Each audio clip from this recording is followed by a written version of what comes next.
వైఎస్ఆర్సీపీ ప్రభుత్వ హయాంలో ఏకంగా అవార్డులు పొందినాం. Banana export promotion award 2020, the best state in banana award 2022 వంటి అవార్డులు సెంట్రల్ గవర్నమెంట్ దగ్గర నుంచి రాష్ట్ర ప్రభుత్వం అవార్డులు పొందింది.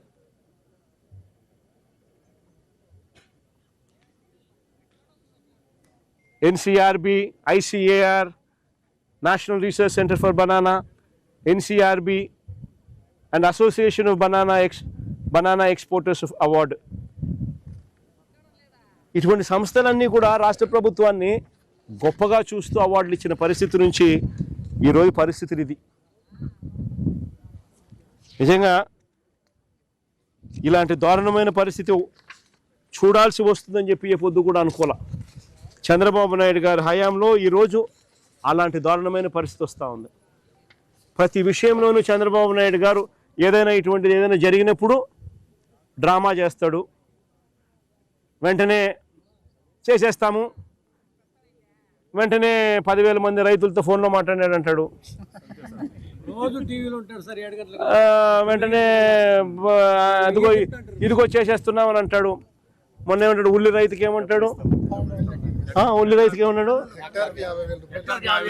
హెక్టార్కి 50,000 అన్నాడు. దాని ముందు 1200 రూపాయలు పర్ క్వింటాల్ దాని ముందు 1200 రూపాయలు పర్ క్వింటాల్ కొంటానన్నాడు.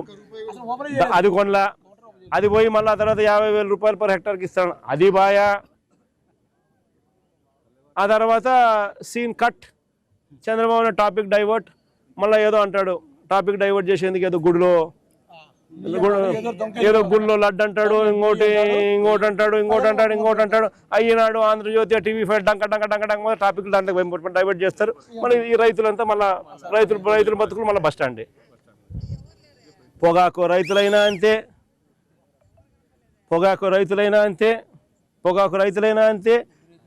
ఉల్లి రైతులైనా అంతే, వరి పరిస్థితి అంతే, చీనీ రైతులైనా అంతే, అరటి రైతులైనా అంతే, టమాటో రైతులైనా అంతే. అసలు ఏ పంటలకు కూడా గిట్టుబాటు ధర రాకపోయినా కానీ ఆ ఈనాడు, ఆ ఆంధ్రజ్యోతి, ఆ TV5, ఆ దొంగల ముఠ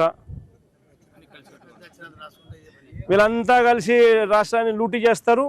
లూటీ చేసిన సొమ్ముని వీళ్ళంతా కలిసి పంచుకుంటారు.